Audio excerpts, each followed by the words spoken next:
analogia para esse ano de 2024, para a vida nesse ano de 2024. Coloquei assim que se 2024 fosse uma viagem, a gente teria essa viagem nesse barco de 366 dias. Já passaram-se 14. Perguntas que eu fiz, aqueles que estavam aqui no domingo passado vão lembrar, e eu faço novamente: quem pilota esse barco? Quem? Nós. Né? A primeira coisa que vem à nossa mente é: quem pilota o nosso barco é Cristo. Não. Cristo está conosco no barco, mas Ele nos dá responsabilidades. Então, quem pilota o barco somos nós. Nós, comunidade, nós, igreja, nós, pessoas, nós, irmãos. Porque se eu pego essa ideia de que Ele é o comandante do barco, Ele é quem pilota o barco, é muito fácil eu sair da minha responsabilidade, sentar, ou ir para o fundo do barco, ou ir pescar ali no barco, e não assumir a minha responsabilidade. E Deus, quando nos colocou sobre a terra, Ele nos deu dias cheios de prazeres, inclusive trabalho, inclusive responsabilidade. Quem pilota, então? Nós. Nós, o seu irmão. Eu já explico melhor isso aqui. Dessa vez eu vou explicar um pouquinho melhor, porque domingo passado eu percebi que alguns ficaram assim: mas como assim? Como esse negócio? Não entendi direito. Qual o destino? Qual o destino? Um porto, um destino. É um lugar de glória. Um lugar onde o Senhor Deus, na pessoa de Jesus, vai nos reunir. Estão entendendo? Ele vai nos reunir num lugar. Ou seja, Deus não nos deixa neste mundo à deriva. Não nos deixa de qualquer forma. Se tiver, durante a viagem, qualquer dificuldade, Ele está no barco. Ele está no barco. E qual a missão? Férias. A gente entra no barco para férias.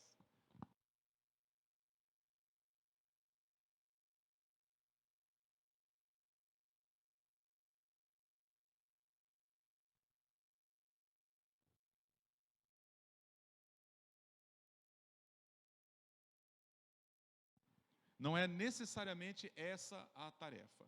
A tarefa, durante o tempo que nós peregrinamos, que nós viajamos, é ser ministros da reconciliação. Não é isso que a palavra de Deus nos ensina? Então eu vou mostrar para você um por um aqui. Como o seu irmão como piloto. Como que eu sei disso? Porque a Bíblia diz que nós não somos indivíduos separados uns dos outros quando nós estamos em Cristo. 1 Coríntios capítulo 12, versículo 12 diz o quê?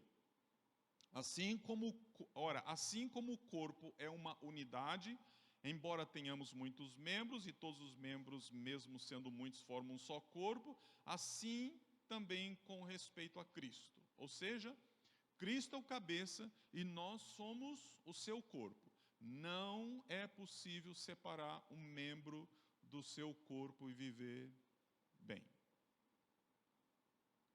Então, quando nós estamos caminhando juntos, viajando juntos, todos com as suas responsabilidades, com a sua consciência de que eu não estou aqui para sugar, eu estou aqui para servir, eu não estou aqui para ser servido, eu estou aqui para servir, eu não estou aqui para ser demanda, eu estou aqui para ser recurso. Quando nós estamos nesse trajeto, nós vamos lembrar que nós dividimos as coisas. Dividimos a vida, dividimos alegrias, dividimos responsabilidades, dividimos dores, dividimos uma série de coisas. Outro versículo que a gente tem aí, está lá em 1 Coríntios 12, 26. Quando um membro sofre, todos os outros sofrem com ele. Quando o membro é honrado, todos os outros se alegram com ele. Não é assim? Não foi invenção minha essas palavras. Não foi invenção de um fundador de igreja. Não foi invenção de um filósofo, nem de um antropólogo, nem de um escritor famoso que existe por aí, ou existiu. Essas palavras vieram de Deus, inspiradas pelo próprio Espírito dele, o apóstolo Paulo, que registrou, para que hoje aqui a gente pudesse ter essa consciência. Então, quem pilota o barco? Nós, porque nós somos um. Se lá no leme do barco, no comando do barco, você errar, todos nós sofremos. E quando alguém erra, nada de pegar ele e sacrificar, derramar o sangue dele, pisar no pescoço dele. Qual é a minha tarefa? Ir lá e ajudar, porque nós somos membros uns dos outros, membros do corpo de Cristo e fazemos parte dessa tarefa. Outro ponto que eu coloquei ali, que nós temos o céu, o porto como destino. Como que nós entendemos isso? Claro, lá em Efésios capítulo 1, no primeiro capítulo, versos 4 e 5, diz assim: Deus nos escolheu nele antes da criação do mundo para sermos o quê? Santos e irrepreensíveis em sua presença. Em amor nos predestinou para sermos adotados como filhos por meio de todos juntos, por meio de Jesus Cristo. Gente, não é por meio da religião, não é por meio de um pensamento, não é por meio de uma instituição, não foi por um acaso, não é por nada místico, mas é por meio de Jesus Cristo, conforme o bom propósito da sua vontade. Então guarda isso. Por que nós entendemos que o céu é nosso destino? Porque nós não somos daqui, nós vamos para lá. E por que nós sabemos que vamos para lá? Porque nós somos filhos. A Bíblia diz que Ele nos chamou, nos predestinou, nos trouxe para sermos filhos. No mistério de adoção, Ele nos tornou filhos. E filhos têm casa, não é? Casa do Pai. Pastor, e aqueles que não são adotados, são chamados, são trazidos, são salvos. As pessoas que mais evangelizam no mundo são pessoas que entendem isso aqui.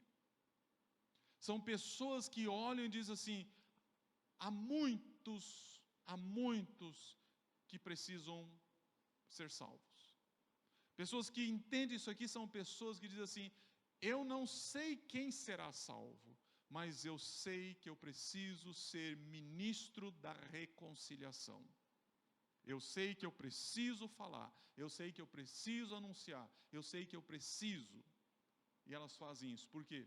Porque Jesus mesmo, na oração lá de João capítulo 17, ele diz para o Pai: há muitos que não estão nesse rebanho. Há muitos que o Senhor me dará. E nosso entendimento é de que nós vamos trazer essas pessoas para Jesus. Lá em 14 de João, na casa de meu pai há muitas moradas. Vocês conhecem esse versículo de trás para frente, né? Porque assim, onde eu estiver, eu quero que eles estejam comigo. E ele mesmo diz para os seus discípulos: vocês sabem para onde eu vou. Nossa missão, ou propósito, tanto faz a palavra, ela está num texto que a gente pode colocar ali em 2 Coríntios 5, 18 a 20. Por isso, tudo isso, Paulo está dizendo, ele está num assunto, né? Daí esse recorte ali, tudo isso provém de Deus, que nos reconciliou, nos reconciliou consigo mesmo, por meio do pastor.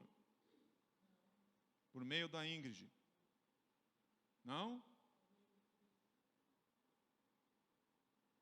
Por meio de quem? Guarda isso, gente.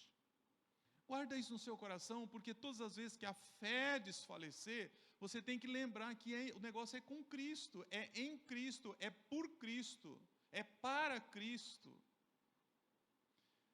Nos reconciliou consigo mesmo por meio de Cristo e nos deu o ministério da reconciliação. Ou seja, que Deus em Cristo estava reconciliando consigo o mundo, não lançando em conta os pecados dos homens, e nos confiou, Paulo diz, e nos confiou a mensagem da reconciliação. Portanto, somos embaixadores de Cristo, como se Deus estivesse fazendo o seu apelo por nosso meio, ou por nosso intermédio. E qual que é o apelo? Está ali, ó, reconcilie-se com Deus. Se você não soubesse falar nada nesse mundo, se você soubesse falar uma palavrinha só, se fosse permitido você repetir a vida inteira só uma frase pequenininha, você chegaria diante de alguém e dizia assim: reconcilie-se com Deus.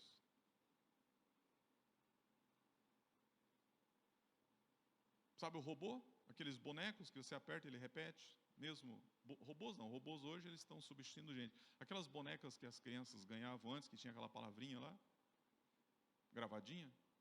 Se você fosse um desses, você só repetiria isso diante dos seres humanos pela terra. Diria para eles assim: reconcilie-se com Deus. Reconcilie-se com Deus. E você ficaria velhinho, chegando diante das pessoas, dizendo assim: reconcilie-se com Deus, reconcilie-se com Deus, reconcilie-se com Deus. E fazendo isso, você estaria exercendo o ministério da reconciliação. Bom, estamos na viagem. Você entra num barco, num navio, e fica 366 dias ali, uma vida inteira dentro dele? Não. De tempos em tempos, o que acontece? Você desembarca, não é? Desembarca em ilhas, desembarca em outros portos, até chegar no destino final. E aí nós temos um exemplo que eu quero compartilhar com vocês, bem conhecido na Bíblia. A gente parou aqui na semana passada. Eu vou fazer a leitura de todo o texto, se você quiser acompanhar na sua Bíblia, se não, pode acompanhar aqui na tela, mas depois vai lá na Bíblia, pega lá e faça a leitura. A palavra do Senhor veio a Jonas, filho de Amitai, com esta ordem: vá depressa à grande cidade de Nínive e pregue contra ela, porque a sua maldade subiu até a minha presença. Mas Jonas fugiu da presença do Senhor, dirigindo-se para Tarsis, desceu à cidade de Jope, onde encontrou o navio que se destinava àquele porto. Depois de pagar a passagem, embarcou para Tarsis, para fazer o quê? Fugir da presença do Senhor. O Senhor, porém, fez soprar um forte vento sobre o mar e caiu uma tempestade tão violenta que o barco ameaçava arrebentar-se. Todos os marinheiros ficaram com medo e cada um clamava ao seu próprio Deus. E atiraram as cargas ao mar para tornar mais leve o navio. Enquanto isso, Jonas, que tinha descido para o porão e se deitado, dormia profundamente. O capitão dirigiu-se a ele e disse: como você pode ficar aí dormindo? Levante-se e clame ao seu Deus. Talvez ele tenha piedade de nós e não morramos. Então os marinheiros combinaram entre si: vamos tirar sortes para descobrir quem é o responsável por essa desgraça que se abateu sobre nós. Tiraram sortes e a sorte caiu sobre Jonas. Por isso lhe perguntaram: diga-nos quem é o responsável por esta calamidade.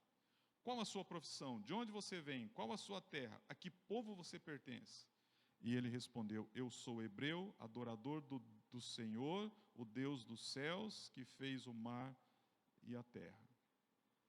Com isso eles ficaram apavorados e perguntaram: o que foi que você fez? Pois sabiam que Jonas estava fugindo do Senhor, porque ele já lhes tinha dito. Visto que o mar estava cada vez mais agitado, eles lhe perguntaram: o que devemos fazer com você para que o mar se acalme? Respondeu ele: pegue-me e jogue-me ao mar, e ele se acalmará, pois eu sei que é por minha causa que esta violenta tempestade caiu sobre vocês. Ao invés disso, os homens se esforçaram ao máximo para remar de volta à terra, mas não conseguiram porque o mar tinha ficado ainda mais violento. Então eles clamaram ao Senhor: Senhor, nós suplicamos, não nos deixe morrer por tirarmos a vida deste homem. Não caia sobre nós a culpa de matar o inocente, porque tu, ó Senhor, fizeste o que desejavas. Então pegaram Jonas e o lançaram ao mar enfurecido, e esse se aquietou. Ao verem isso, os homens adoraram ao Senhor com temor, oferecendo-lhe sacrifício e fazendo-lhe votos. Então o Senhor fez com que um grande peixe engolisse Jonas, e ele ficou dentro do peixe 3 dias e 3 noites.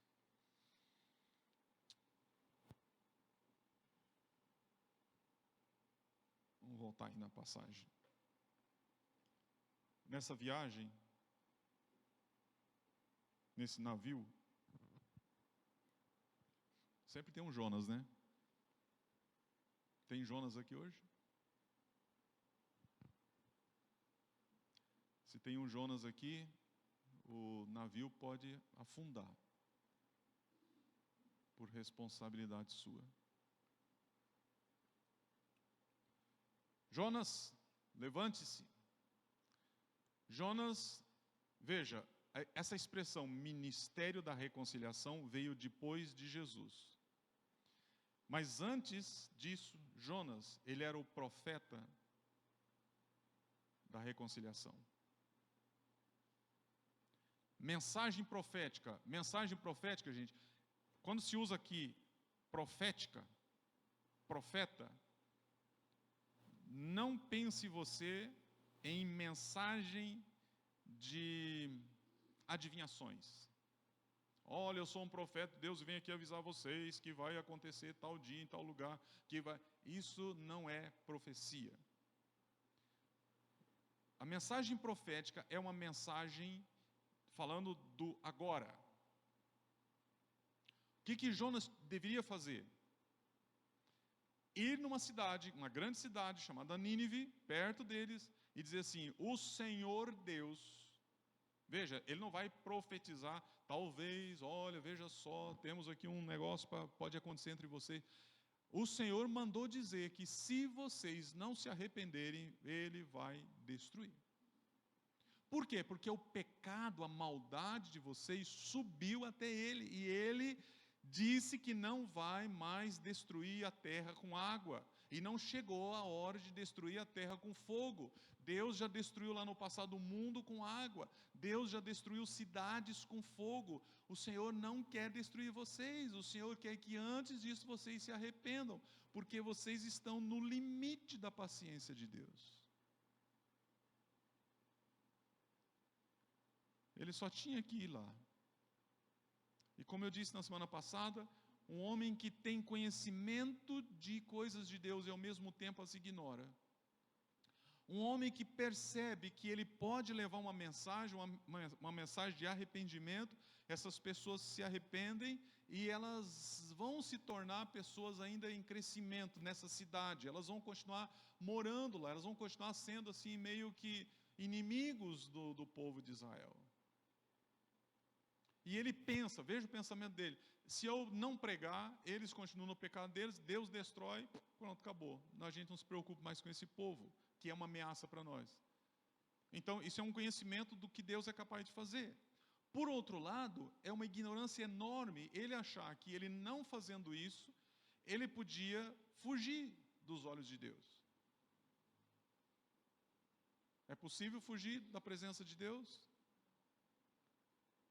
Você pode pensar que é possível. Você pode pôr na sua cabeça que é possível.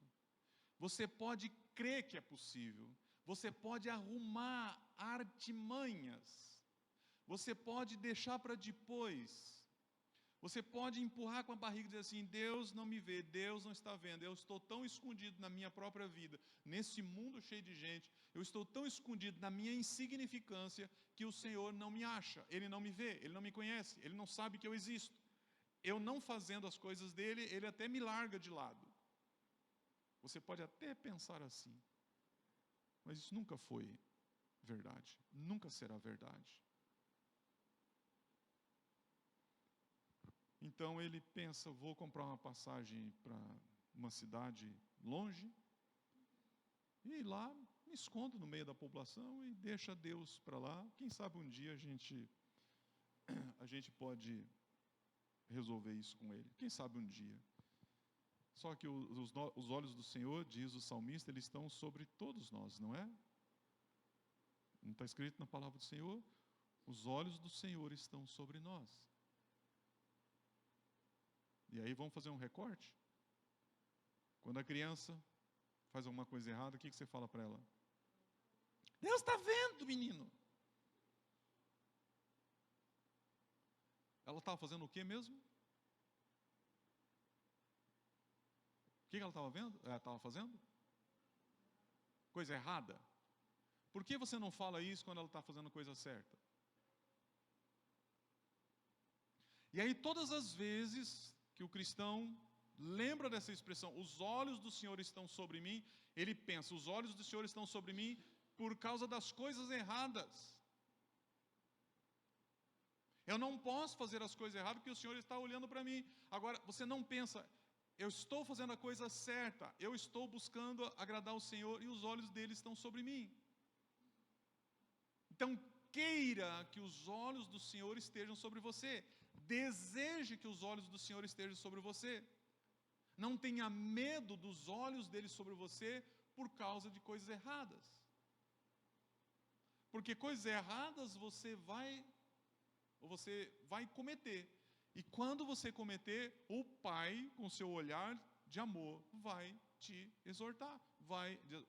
Ele vai te chamar a atenção, ele vai te disciplinar se for necessário. Ele vai dizer para você, porque você é filho e ele é pai. Compreenda isso. Para sempre, guarde isso no seu coração. Os olhos do Senhor estão em todo lugar, quando eu faço coisa certa, quando eu faço coisa errada. E não só quando eu faço coisa errada, ele acorda e olha e pega um raio e diz, estava fazendo coisa errada, então você merece esse raio na cabeça. Jonas pegou o navio, lá no porto onde hoje é Tel Aviv, em Israel, entrou no navio, para Deus não me achar mesmo, né? Eu vou lá para o fundão, lá perto onde estão os remadores. E vai inclusive dormir. Aí você pode pensar assim, nossa, o homem está dormindo, que paz. Não é? Que paz. O sono da paz. Não. Nem sempre quando as pessoas dormem profundamente, elas estão em paz.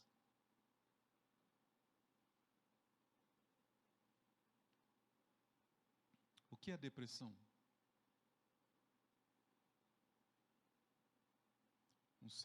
Resumindo assim, grosseiramente, um sentimento profundo de tristeza. Qual um dos principais sintomas? Sono. Não é? Então, nem todos que dormem profundamente estão em paz.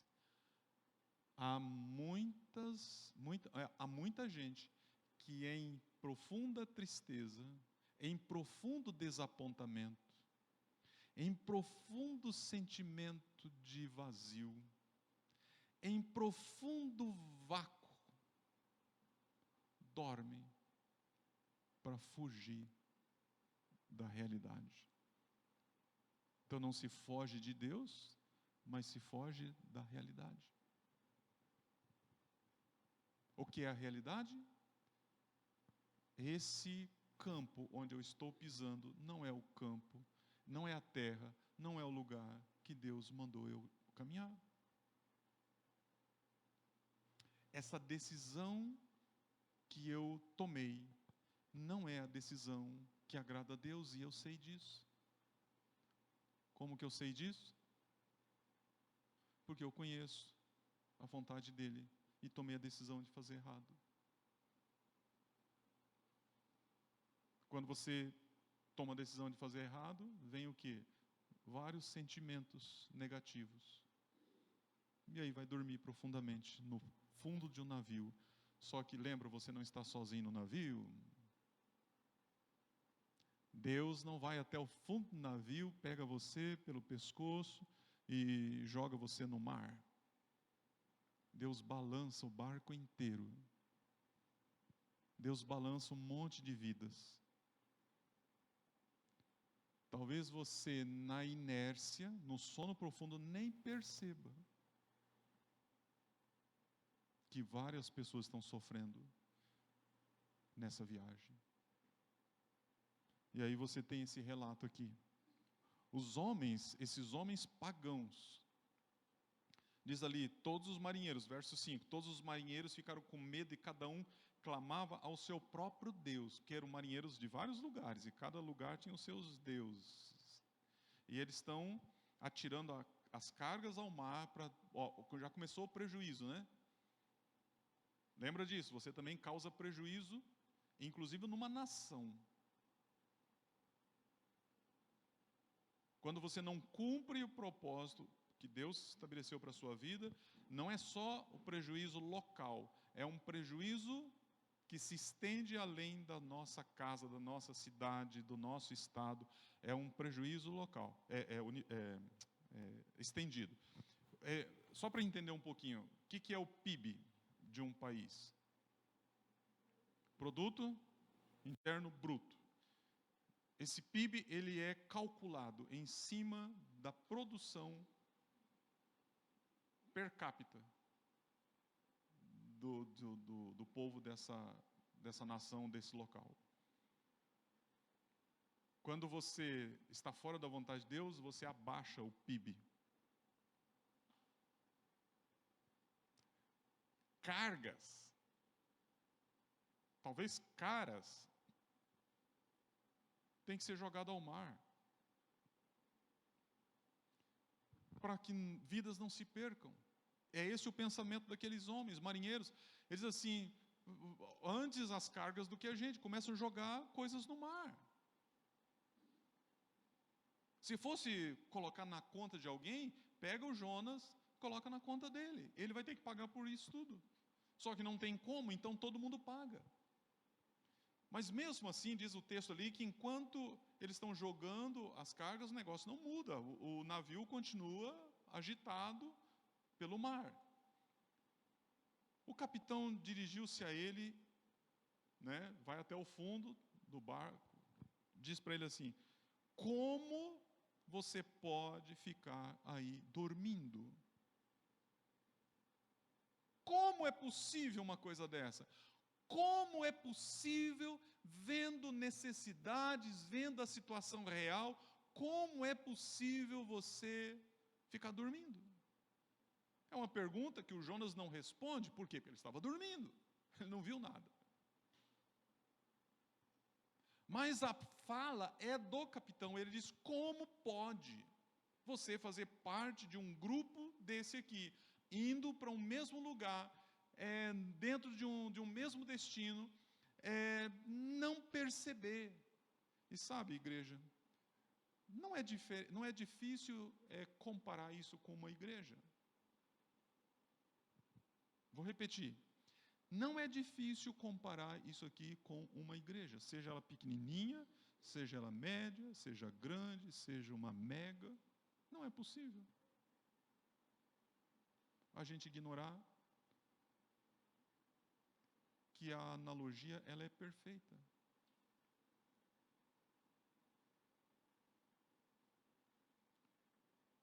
Você pode continuar dormindo? Pode. Nós, como igreja, vamos pôr você no castigo, ajoelhado na tampinha de garrafa? Não. Nós vamos deixar você de escanteio? Não. Nós vamos amar você menos? Não. Mas a pergunta aparece toda semana. Como pode você continuar dormindo? Sabendo que há um ministério para ser executado. Aí ele fala assim: levante-se, clame ao seu Deus, que nós já clamamos para o nosso. Clame ao seu Deus, talvez ele tenha piedade de nós e não morramos. Clame, Jonas. Parece que só está faltando mais um Deus. E aí diz o texto lá, verso 7, então os marinheiros combinaram entre si. Bom, vamos fazer uma coisa. Isso aqui, gente, é coisa lá do costume dos antigos. Costume, inclusive, entre os judeus antes de Cristo. Eu vou fazer questão de ressalvar isso aqui, para que você não chegue em casa, pega o dado, joga na mesa, diz assim, quem vai lavar a louça hoje? Quem é o culpado por estar entrando água aqui nesse negócio? Quem foi que ralou o carro? Vamos jogar o dado aqui. Porque lá na loja, eu, a Eliane e às vezes a Evelyn usam o mesmo carro.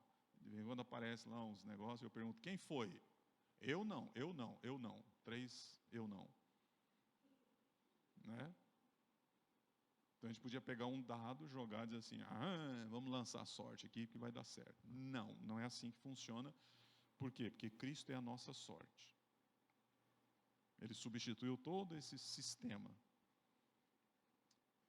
Mas, lá atrás, isso era usado. E Deus se permitia usar disso. E você vê na história de Israel várias vezes, em que a sorte foi lançada. Lembra da história de Acã, por exemplo? E Deus não errou, viu?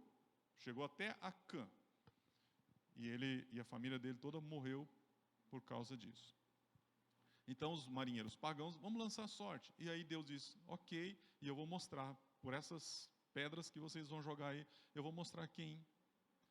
Porque aquilo que o Jonas está fazendo escondido, eu vou publicar na proa do navio. Tiraram sorte e a desgraça, né, que os homens chamam de desgraça, caiu sobre Jonas. Aí perguntaram para ele, eu chamo isso aqui de o questionário da tripulação. Uma vez eu preguei um sermão chamado o questionário da tripulação. Entregaram a folha para Jonas, né? Sabe aquela folha que você vai no médico e tem que preencher lá um questionário? Perguntaram para ele, diga-nos, o conselho do navio aqui, né? Todo mundo ali, balançando, indo para lá e para cá. Quem é o responsável por essa calamidade? Qual a sua profissão? De onde você vem? Qual a sua terra? A que povo você pertence? Responda-nos. Aí é a hora do fujão abrir a boca e dar a resposta. E ele foi sincero. Eu sou hebreu, adorador do Senhor, o Deus dos céus que fez o mar, onde a gente está quase morrendo, e a terra, para onde eu deveria ter ido. Uma confissão simples. E aí diz que os marinheiros ficaram o quê?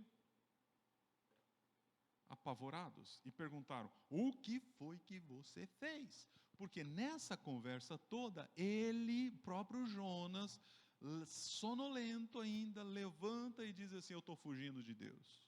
Estou fugindo do Senhor. Eles não entenderam nada, mas agora ele diz assim, você tinha dito agora há pouco para alguém aqui que você estava fugindo do seu Deus. O que foi que você fez?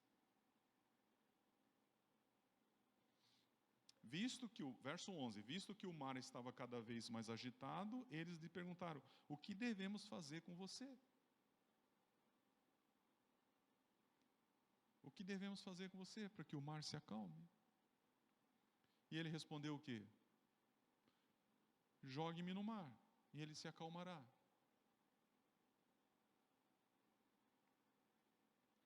Vocês estão morrendo por minha causa. Todos nós vamos morrer se eu não tomar essa decisão. Podem me jogar. A Bíblia não relata como que Jonas falou tudo isso. Se ele estava chorando, se ele estava frio, se ele estava... Mas uma coisa ele tinha ciência, consciência, de que ele trazia mal sobre várias pessoas quando ele desobedece a Deus. Agora é interessante que os pagãos, eles tinham um temor. que eles fizeram? Ao invés disso, os homens se esforçaram ao máximo para remar de volta para a terra, mas não conseguiam. Se esforçaram ao máximo. Braço, braço.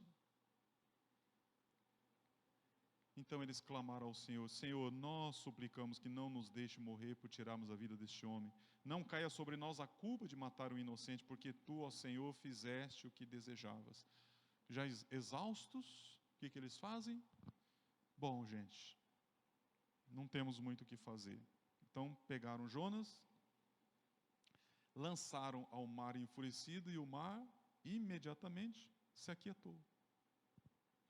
Ao verem isso, os homens, olha aí, o que eles fizeram? Adoraram um Deus que eles não conheciam. Porque eles tinham seus deuses. E na próxima semana eu vou falar com vocês sobre um assunto muito interessante dentro desse contexto aqui. De quando, pela face da terra, todas as pessoas têm consciência de Deus. Então eles adoraram um Deus que eles nunca ouviram uma pregação sobre ele, nunca ouviram uma explanação sobre ele. O máximo que eles sabem é que, pelas palavras de Jonas, é que é o Deus criador dos céus e da terra e do mar. É o Deus criador. Então diz assim: ao verem isso, os homens adoraram o Senhor com temor. E o que eles sabem fazer? Que era costume naquela época também. Se você tem um Deus, vamos lá, gente, pela mente de um pagão. Acho que é bom explicar isso aqui. Todas as vezes que você encontrar na história as divindades com D minúsculo, divindades, plural, tem os seus adoradores. Qual a relação dos adoradores com essa divindade? Qual é a maior preocupação dos adoradores em relação à sua divindade? Qual é a coisa que eles lidam durante o tempo em que eles se relacionam com essa divindade nos seus corações? O que eles têm que lembrar sempre? É que essa divindade, ela pode fazer acontecer o bem e o mal. Quando ela faz acontecer o bem, está tudo bem. A colheita foi boa. Oba! Foi a divindade. Cada um deles, tá? Cada um no seu quadrado, cada um acreditando que choveu. Todos eles vão oferecer sacrifícios para a sua divindade. Sacrifício de gratidão. Agora, tem uma coisa que é um pouco diferente. É quando esse Deus fica irado. Aí a coisa muda. Porque tudo que eles têm que fazer é acertar num sacrifício que aplaque a ira dessa divindade. E aí, rapidamente, normalmente, ofertas de sangue são feitas para que esse Deus irado, bravo, ele se acalme. Então, quando isso acontece, o que aqueles marinheiros fazem? Finalmente, o Deus daquele homem que estava aqui, como é que é o nome dele? Do seu Jonas. Finalmente, o Deus dele se acalmou. Vamos adorar ele. Vamos fazer sacrifício para ele. Vamos fazer votos para ele. Adoraram um Deus que eles não conheciam. Ofereceram sacrifício para um Deus que eles não conheciam. fizeram votos para um Deus que eles não conheciam. Agora só me diz uma coisa, todos eles se converteram ao Deus de Jonas? Hã? Não. Não. Não é isso que a Bíblia diz. Pode ter acontecido, mas não é isso que a Bíblia diz. Eles só fizeram um ritual. Ainda hoje, lá fora, talvez aqui dentro, em muitos lugares, há pagãos fazendo rituais, não para agradar a Deus, mas para aplacar a fúria de Deus. E muitos cristãos confundem isso com salvação. Sabia que fulano se converteu? O que ele fez? Não, agora ele vai à igreja. Está fazendo sacrifício? Prestaram atenção? Está indo à igreja. Então ele está fazendo um sacrifício agora para ir à igreja. Sabia que fulano se converteu? Como é que você sabe? Ele começou a dar o dízimo. Isso é conversão? Ele está pagando, ele está sacrificando. Isso não é conversão? Sabia que fulano se converteu? Sim, ele fez um voto e foi até Jerusalém, e foi lá no Muro de Lamentação, e ele foi e visitou, isso é conversão? Sabia que fulano se converteu? Ele fez uma doação enorme, assim, ele ajudou um monte de gente. Mas os que estão no barco, pode pensar isso. Que houve conversão, que houve só porque o sujeito fez um ritual. Porque todas essas coisas que eu mencionei, elas podem e devem ser feitas de coração, livremente, à vontade. Por quê? Porque como embaixador de Cristo na terra, como ministro da reconciliação, eu faço isso ao natural. Isso é estilo de vida, isso é parte da nossa vida. Mas nunca, jamais, em hipótese alguma, pode ser sacrifício, ou deve ser sacrifício. Estão entendendo?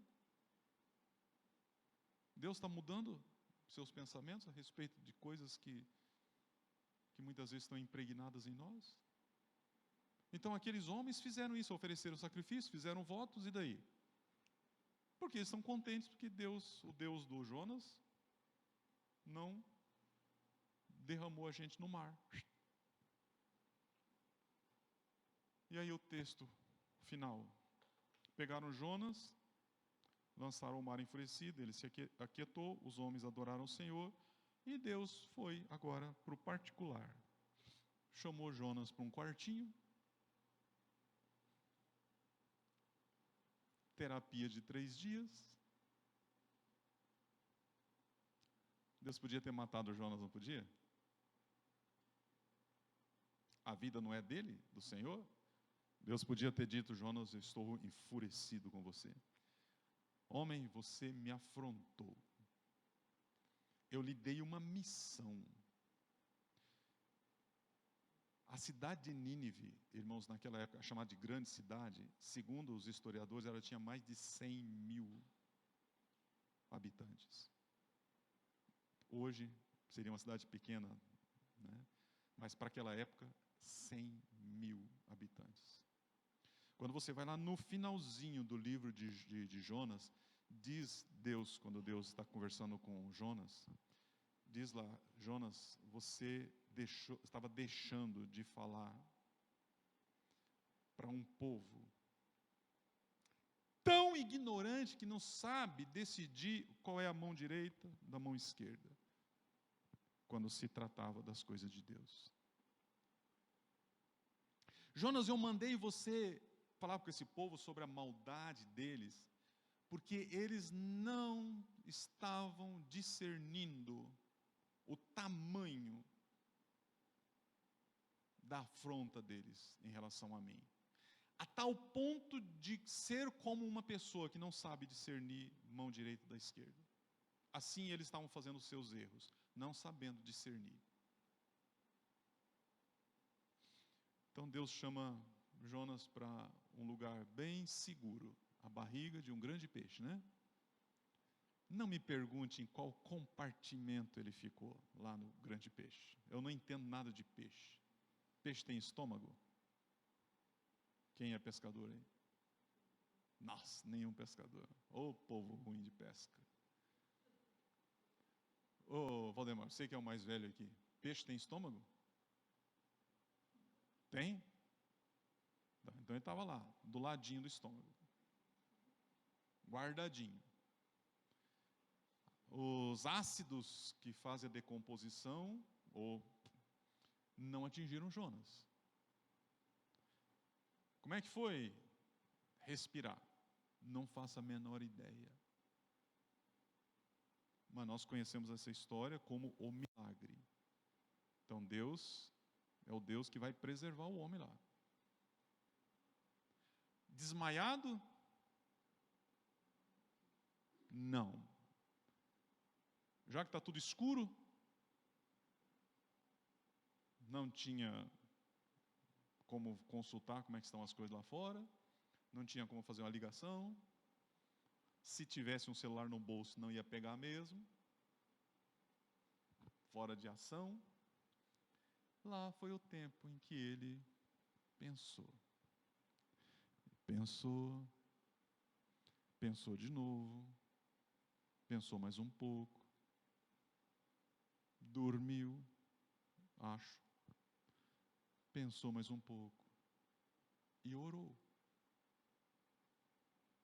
Aquele que acreditava que podia fugir da presença de Deus é o mesmo que acredita agora que nas profundezas do mar Deus pode ouvir a sua oração.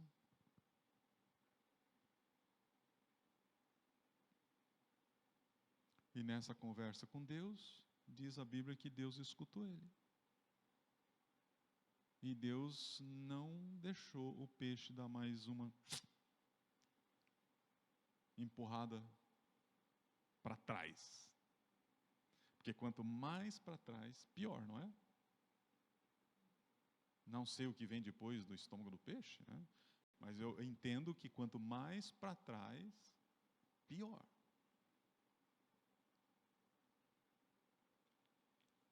Então, depois desse tempo, desse face a face, desse encontro, depois dessa conversa, depois desse acerto de contas, e engraçado assim, que Deus podia fazer isso tudo em 15 minutos.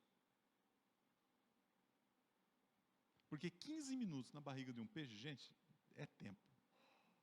Mas Deus deixa 3 dias.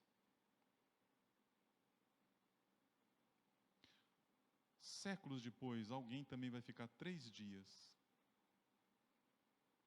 no submundo. Não para acertar as contas de coisas erradas que ele fez. O apóstolo Pedro disse que Jesus Cristo, depois que ele é colocado na morte, que ele morre, ele vai às profundezas. E os teólogos estudiosos entendem que as profundezas que ele diz ali, ele foi ao inferno. Fazer o que no inferno? Sofrer? Não. Porque ele é Deus de tudo. Ele tem as chaves, inclusive, do inferno. Ele teria ido ao inferno se apresentar àqueles que estão lá para dizer àquelas pessoas a mensagem que vocês ouviram durante todos os séculos a meu respeito, a mensagem que os profetas, que os patriarcas, que os seus pais, que os seus irmãos, desde Abel até agora, o que Jesus teria ido fazer lá é dizer para eles assim: eu sou testemunho vivo de que aquelas mensagens, aqueles recados todos que vocês ouviram a meu respeito e vocês negligenciaram, era verdade. Para que vocês não continuem aqui no inferno achando que vocês podem ter sido enganados. Estou aqui, fui morto. Cumpri as palavras todas que foram ditas. Mas eu desci. E porque eu desci, eu vou subir. Paulo diz isso lá em Efésios. Quem é aquele que sobe, senão aquele que desce? Então, a semelhança de Jonas, 3 dias nas profundezas do mar, dentro de um peixe, Jesus também foi. Só que com uma diferença. Ele foi para pregar para os que estão em perdição. Não pregar para arrependimento, mas pregar como palavra de confirmação. Quando terminam os 3 dias, Deus faz uma cociquinha lá no peixe, né? Na barriguinha do peixe. Barrigona. Dá uma ânsia nele. E ele procura uma terra para vomitar. Podia vomitar ali mesmo, né? Mas ele procura por caminhos de Deus. Agora quem obedece a Deus é o peixe. Um grande peixe, diz a Bíblia. Toda a criação está sujeita a Deus. E quando Deus diz, ô peixão, uma missão para você. Eu tenho aqui para você o ministério do vômito. Está na hora de você vomitar. Aí o peixão pergunta, onde? Agora? Não, agora não. Segura mais um pouco. Está vendo o radarzinho que você tem aí? Sim, sim. Nessa direção. Se o peixão conversava com Deus, não sei. Mas se ele conversava com Deus, ele pode ter perguntado, o negócio é complicado ir até a praia. Eu não consigo ir até a praia. É outro meu tamanho. Eu chego lá, fico encalhado. Acho que é melhor eu fugir para cá. É melhor eu ir para lá, para Tarsis. Deus diz, não. Você vai atravessar o Mediterrâneo aqui e vai ali, ó, na direção onde hoje é a Jordânia. Você vai vomitar ele bem ali. E o peixe, obediente a Deus, foi lá e depositou Jonas na areia. Fica imaginando Jonas tudo enrugado. Já imaginaram isso? Todo enrugado. Levanta, nem sei se ele quer tomar banho, né? E caminha durante 20 quilômetros até a direção de Nínive, para ir lá e fazer aquilo que Deus tinha dito para ele fazer. E o resto da história você pode pegar a tua Bíblia e ler. Jonas entra na cidade com uma má vontade, que vocês não têm ideia. Ele diz assim, eu vou pregar logo para acabar com essa sina. Deus mandou dizer assim, não, deixa eu falar certinho. Deus mandou dizer, uma má vontade. Só que ele fala a verdade. Deus mandou dizer, e as pessoas começaram a se arrepender. Gente, ali está um embaixador, ali está um ministro, dizendo para eles assim, Deus disse assim, vocês querem bem, se não quiser, problema de vocês. Mas ele disse que vai meter fogo em vocês. Se é verdade que Deus vai meter fogo, Deus não disse para ele. Mas ele saiu dizendo, Deus vai acabar com todos vocês. E Deus foi mostrando para Jonas, quem decide a salvação sou eu. Eu só não podia ter feito isso antes, porque alguém tinha que pregar. Eu não posso mudar o coração dos homens se eles não ouvirem.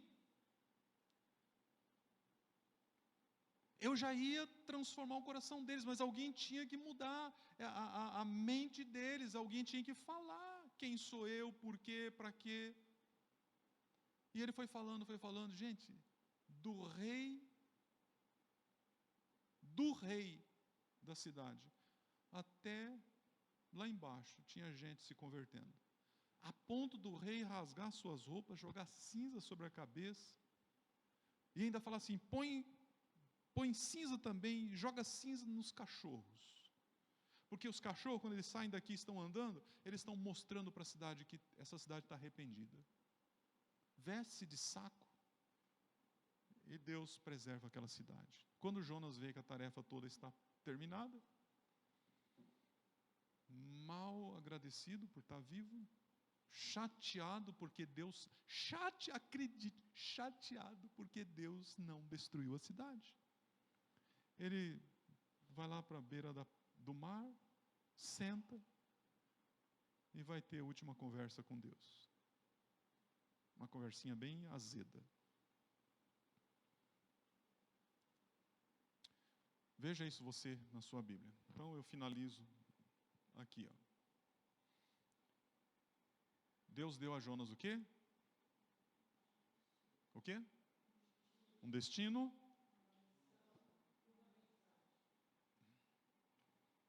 E ele tentou fugir.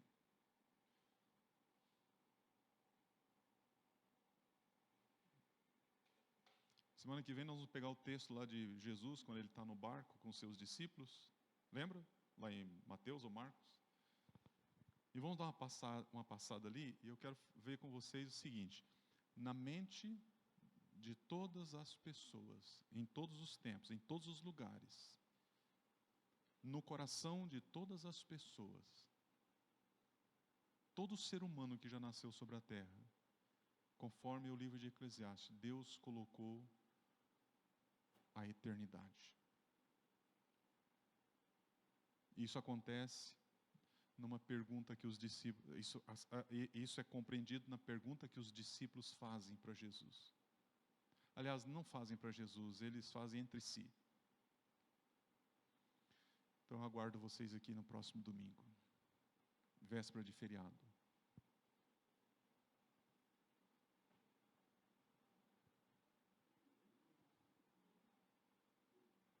Domingo que vem é véspera de feriado. Tá bom? Vamos ficar em pé?